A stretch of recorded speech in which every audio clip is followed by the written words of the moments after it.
The news of Dianne Keaton's death on October 11, 2025 sent shockwaves through the entire movie world. She died alone after fighting her serious illnesses.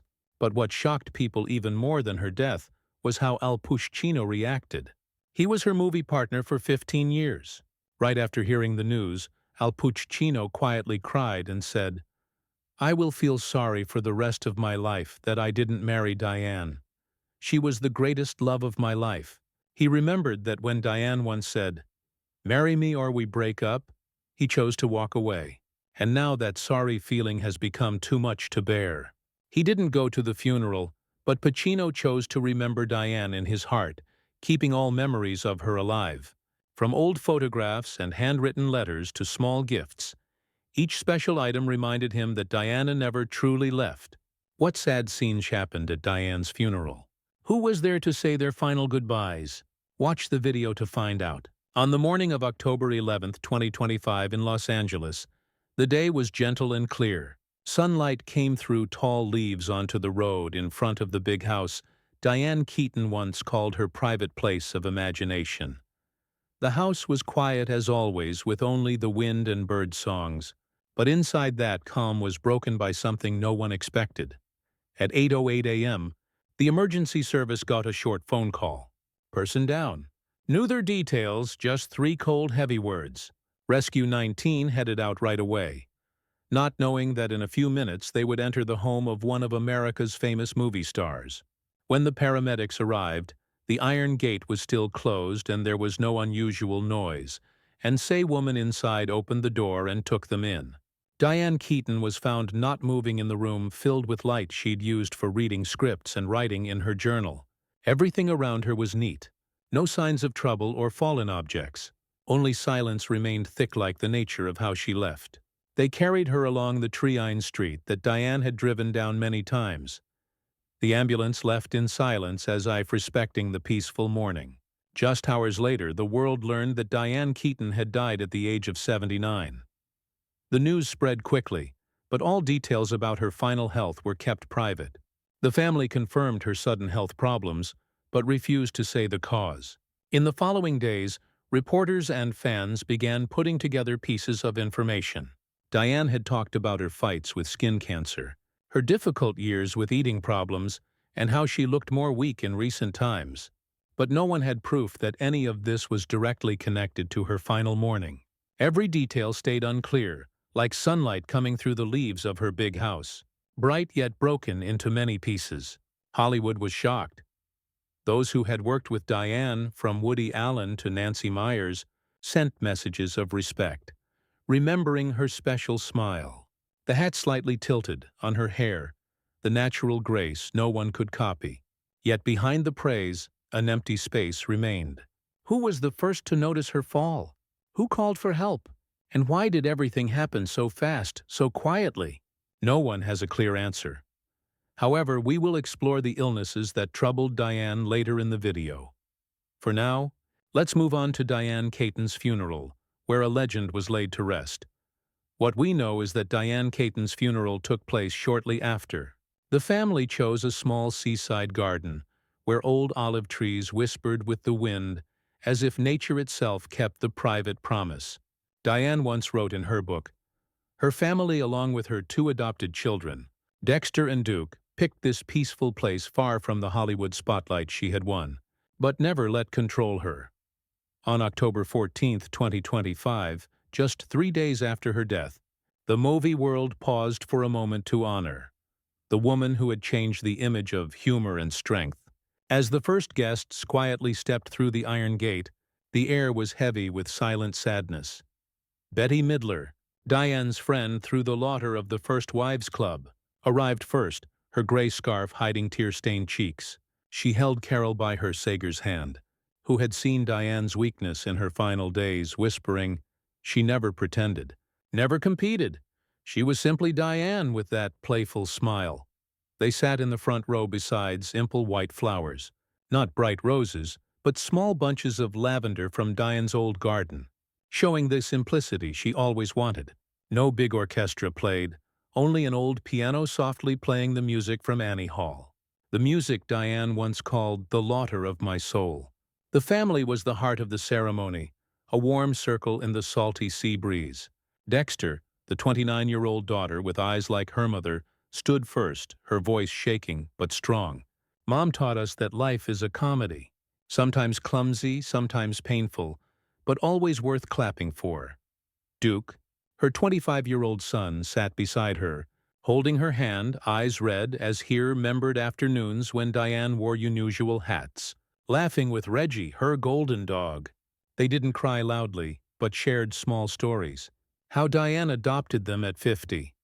How she turned the house into a world of books and unfinished scripts. This was her wish.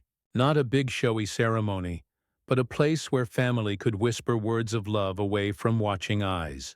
Woody Allen arrived late, looking small by the simple wooden chairs, his pale face like someone stepping out of an old film. The man who greeted Annie Hall with Diane, the amazing movie that won her the 1978 Oscar, sat alone, a cigarette unlit in his hand. When asked to speak, his voice was rough. Diane was the example of creativity. She didn't act. She lived with self-making fun humor that only true geniuses have. Those around nodded, remembering the complicated but inspiring friendship between them. Films like Sleeper and Manhattan had shown Diane Keaton as strong, always challenging, normal ways. No arguments, only a quiet tribute to a woman who turned fear into laughter. Also, there was Francis Ford Coppola, who cast Diane K. Adams in the Godfather movies, stepping in with heavy steps, as if carrying the history of the 1970s. He hugged Robert De Niro, a longtime actor, before sitting. Everything about Diane was creativity, Coppola said in a short speech, his warm voice echoing through the simple microphone. De Niro, eyes red, added, "I am deeply saddened and shocked. I loved her, a kind woman in a crazy world." They spoke of long nights on set where Diane not only acted but encouraged everyone, turning sad scenes into moments of humanity. The air seemed to get heavier as everyone listened silently, like watching a classic film one last time. Two other people attended, Reese Witherspoon and Goldie Hawn, representing the next generation, carrying wild flowers from fields Diane once loved. Witherspoon, whom Diane had helped as a teenager in Wildflower, spoke with a choked voice. She changed how we see women on screen. Smart, funny, and completely original. Hawn, with a sad smile, held Jane Fonda tightly, whispering about book club meetings, where Diane was always the center with unusual fashion and everyday stories. Michael Douglas, sitting in the back row, called the loss heartbreaking, praising Diane as one of the greatest icons. As the sun set behind the horizon, the ceremony moved to a memorial of her work. A large screen played clips. Diane in Something's Gotta Give, smiling brightly beside Jack Nicholson. Diane in Father of the Bride hugging Steve Martin like a true mother. Each scene reminded people of her journey, from a girl in Santa Ana with Broadway dreams, through groundbreaking roles, to a mother, director, and quiet supporter of mental health. Leonardo DiCaprio, sitting quietly, whispered to a friend, "She was one of a kind and I was honored to work with her." No loud songs, only gentle piano notes guiding people into thought where sadness mixed with thankfulness.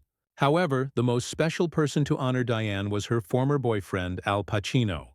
He was a longtime co-worker and had been the great love of her life.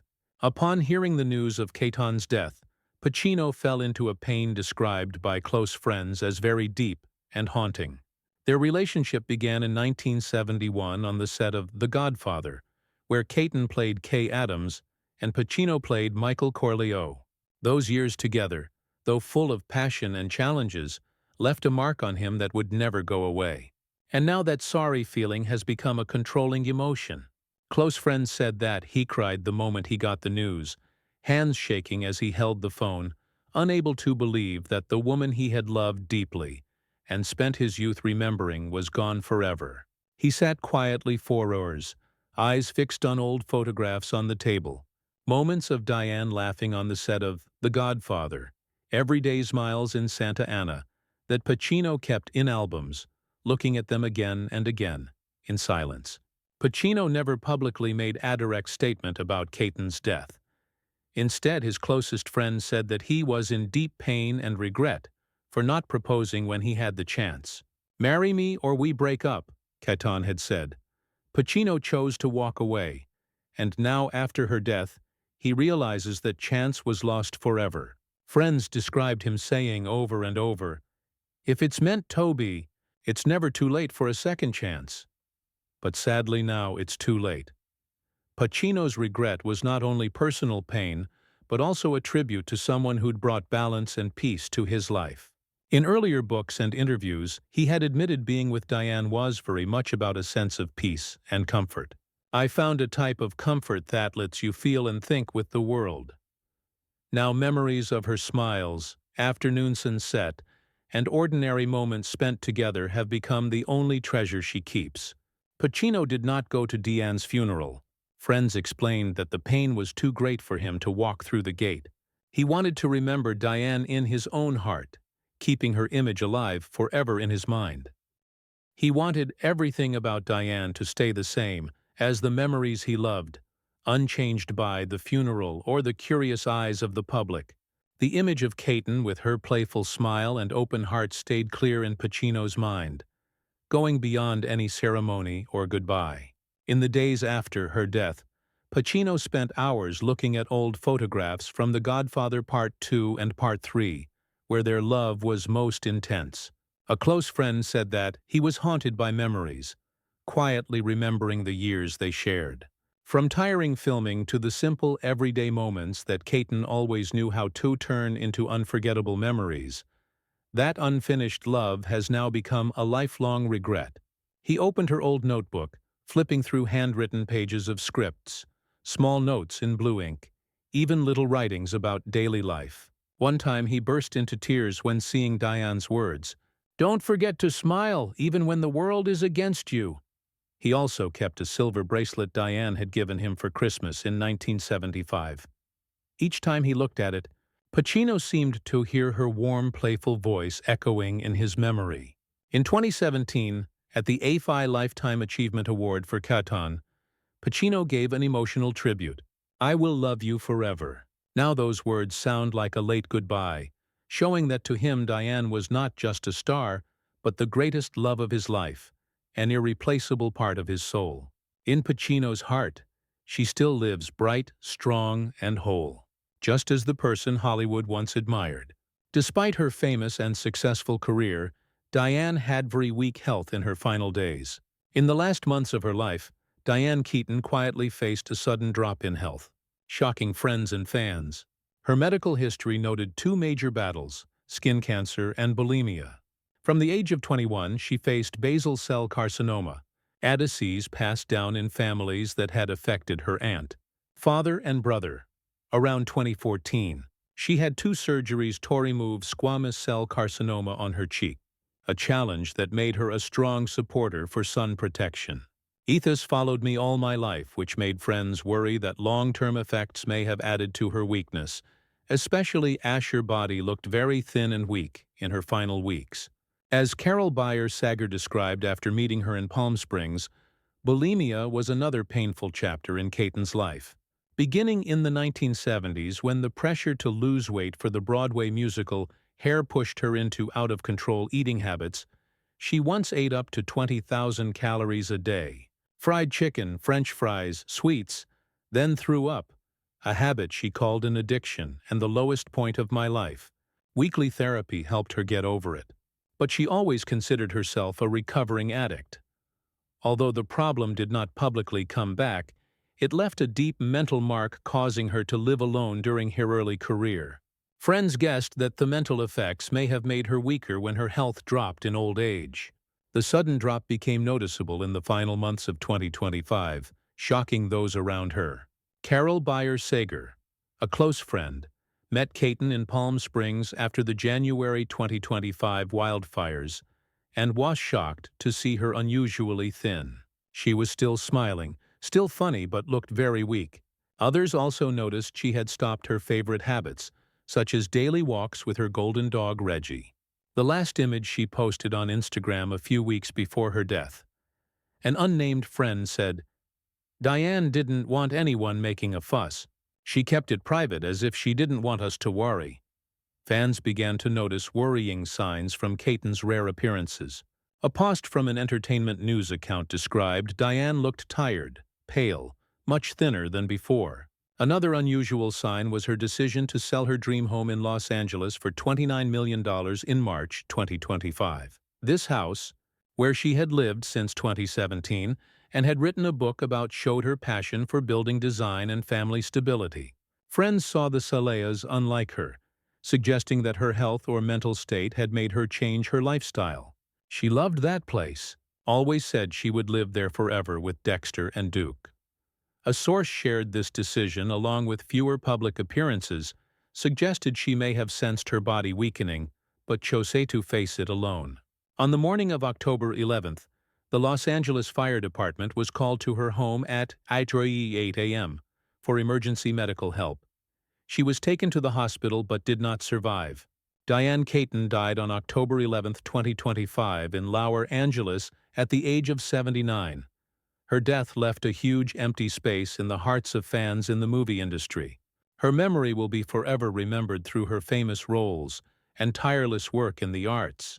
Additionally, for many years, people have wondered why Dianne Keaton never got married despite having passionate relationships with many talented men, from Woody Allen to Warren Beatty. It was the nearly 15-year love story with Al Pacino that left a deep mark, haunting her and finally leading her to stay single. The passionate yet sad relationship with Pacino not only shaped her heart, but also became the reason she said no to proposals, as if her heart had been completely given to one person and could not open again. In the end of her life, when she died on October 11, 2025, this love story stayed an unfinished song echoing through stories and memories. They first met in 1971 on the set of The Godfather, where Keaton, a rising Broadway star, played Kay Adams, the patient wife of Michael Corleone, played by Pacino. From the very first look, Keaton was captivated by Pacino, a man with crazy beauty and explosive energy like fire. She once said that Pacino was everything to her, from endless evenings of conversation to emotionally charged silent moments on set. Their love started during the filming of The Godfather Part 2 in 1974, when they found harmony in art and big dreams. They walked the streets of New York hand in hand, as if the world of Hollywood was just a background for their own love story. Their relationship lasted through the 1970s and 1980s, but it was not a smooth line. It was a passionate dance mixed with breakups and getting back together like scenes reshot for perfection. Keaton, with her open heart, loved Pacino truly, from laughing at his jokes to quietly sitting by his side listening to him talk about Shakespeare. Pacino, with his free-spirited nature and career focus, brought both joy and pain. "He lost genius, and I wanted to be his guide," she once wrote in an unpublished letter, later revealed by friends. Yet that freedom also made her long for something Pacino could not give: a permanent promise. During those years, Keaton began dreaming of a family, a home where she could be herself without a stage hat or spotlight. She shared with People in 2017 that she wanted a house with children's laughter, a dream she hoped Pacino would help build. But Pacino, despite loving her deeply, was focused on his career and free lifestyle. On evenings by the fireplace, Keaton would hold his hand, quietly asking about the future, only to get hugs and unclear promises. "He loves me, I know, but he can belong to no one," she told a close friend, voice full of regret. Those moments were carved into her heart like a sweet wound that never healed. The highest point of their love came during the filming of The Godfather Part 3 in 1990. The final film, bringing them back as Michael and Kay. The set was full of emotion, with scenes that made Keaton feel as if she were reliving their love. She hoped this would be a chance for Pacino to change, to build a future together. But when she gave the ultimatum, "Marry me or we break up," Pacino, though pained, chose to walk away. "I was too young, too busy with work," he later admitted to a close friend to the Daily Mail. Keaton, with a broken but strong heart, decided to end the relationship. "I loved him completely, and that was all I had," she wrote in her diary, a line revealed by friends after her death. The breakup in 1990 was not just the end of a love story, but also the moment that shaped Keaton's choice to stay single. After Pacino, she never fully opened her heart to anyone else. Though she had brief relationships and proposals from other men, she always said no. "I loved Al with all my heart, and no one can fill that empty space," she once told a friend. Her love with Pacino, though passionate, left a haunting feeling, not of loss, but of having given everything and getting an incomplete dream. It made her afraid of commitment, afraid no other love could match those years. Instead of marriage, Keaton found comfort in being a mother. At age 50, she adopted 2 children, Dexter and Duke, and turned her home into a world full of books, films, and laughter. She once said in a 2019 Guardian interview, "I don't need a man to feel complete. I have my children, and that's my greatest love." Yet, deep down, friends noticed she still carried Pacino's shadow, not with bitterness, but as a beautiful yet painful memory. The wide-brimmed hats, unusual outfits, and her loud laughter when talking about The Godfather all carried the feeling of those days. When she died, Diane left behind an impressive amount of money estimated at around $100 million. Her wealth included income from classic roles such as The Godfather and Annie Hall, which earned her the 1977 Oscar in Something's Gotta Give, along with profits from buying and fixing up historic homes in Southern California. As a lifelong single woman who never married, Keaton carefully planned to make sure her money was given out privately and thoughtfully, mainly through a family trust to protect her 2 adopted children and honor the values she held dear throughout her life. Keaton's movie career was the foundation of her wealth, with millions from blockbuster films and money from classic works. Additionally, she added to her income through directing, producing, and writing books, including her autobiography. Then again, 2011 and The House That Pinterest Built 2017 about interior design. However, real estate was her largest money source, earning her the title of a high-end house flipper in Los Angeles. A great example was the Brentwood home bought in 2009 for $4.7 million, which she fixed up into a building masterpiece and listed for $28.9 million in March 2025, just months before her death. Other deals in Beverly Hills and Pacific Palisades, such as the house sold to Madonna in 1997 for $6.5 million, made tens of millions in profit, showing her unique taste and business skills. Keaton's varied collection included cash, stocks, and real assets such as art, photography, and antique furniture. She lived simply, avoiding overspending, and was described as a careful money manager with legal advisor support. There were no reports of debt or money arguments, and she had set up a family trust in the 1990s to 2000s, shortly after adopting Dexter and Duke.